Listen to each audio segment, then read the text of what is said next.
很多人说摄影是光的艺术，是把钱花光的艺术吗？今天我就来介绍摄影棚最常使用的控光配件之一——蜂巢罩。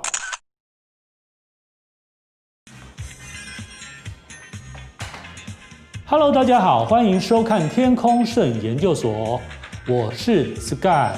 很多人说摄影是光的艺术，是把钱花光的艺术吗？所谓光的艺术，就是摄影师利用光线表现出物体的质感，或者是环境的氛围。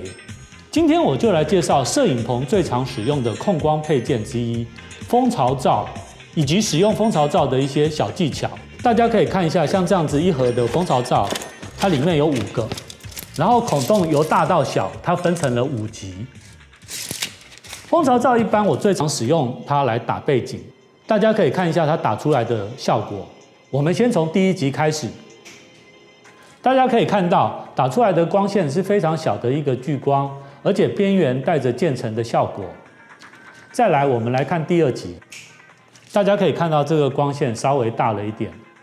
好，再来我们来看第3级，这个聚光又变得更大喽。好，再来我们来看第4级。大家可以看到这个光线已经是像一个渐层的背景光了。好，再来我们来看第5级，大家可以看到这个背景的光线几乎把背景都打亮了，但是就在边边微微带了一些暗部的渐层。我平常在打背景的时候，我最喜欢用孔洞最大的这个蜂巢罩，亮度大概比主体曝光再强个半档。背景在这个时候看起来像没有打光，但是有一种油画般的渐层效果，很像新古典主义的绘画风格。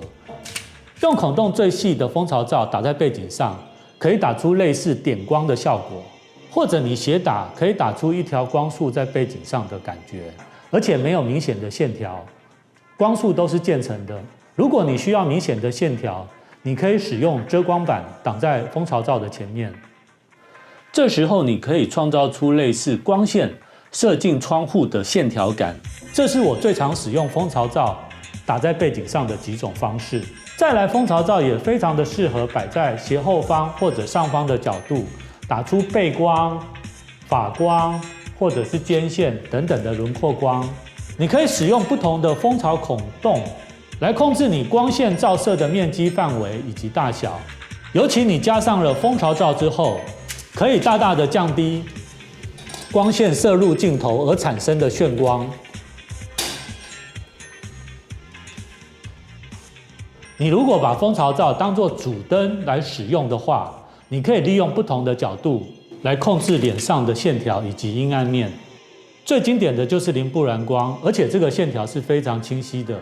大家可以看一下我脸上的光线。至于暗部的明亮度控制，下集我们会再拍摄一集 YouTuber 为各位介绍各种补光的方式，或者是最简单的，你可以在左边设置一个白色保丽龙板来反射光线，当作补光使用。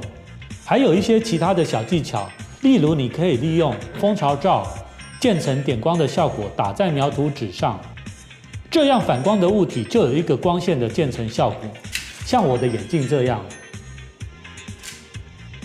或者是在打跳灯的时候加上蜂巢罩，整个空间的光线会更加的有层次。最后我要教大家如何用蜂巢罩加上银色的反光板打出苹果光。所谓苹果光，很多人误解，以为是利用光线把脸打出像苹果般红润透亮。其实苹果光的由来是因为早期台湾苹果非常的昂贵，然后相传有一位知名的女明星，为了奖励某位灯光师帮她打出漂亮的光线，让她的脸看起来完美无瑕、晶莹透彻，所以每次进棚拍摄的时候就会买苹果来送给这位灯光师，因此大家也戏称这个光线叫做苹果光。我最常使用蜂巢罩打出来的苹果光，是使用小孔洞的蜂巢罩打在银色的反光板上，反射到脸上，这样打出来的光既不会太突兀，变成像鬼光的效果，但是又能够让脸颊表现出晶莹剔透的好气色。大家可以试试看。好了，以上就是我跟大家分享摄影棚最常使用的控光配件之一蜂巢罩的使用方法以及一些小技巧。下集我们会再为大家介绍柔光罩以及各式各样的散罩。最后我们会把所有的灯光配件综合起来使用，拍摄一个最常使用的布光模式3点灯法。我也会把连结放在下方，请大家记得订阅我并开启小铃铛，还有分享及按赞哦，谢谢大家，拜拜。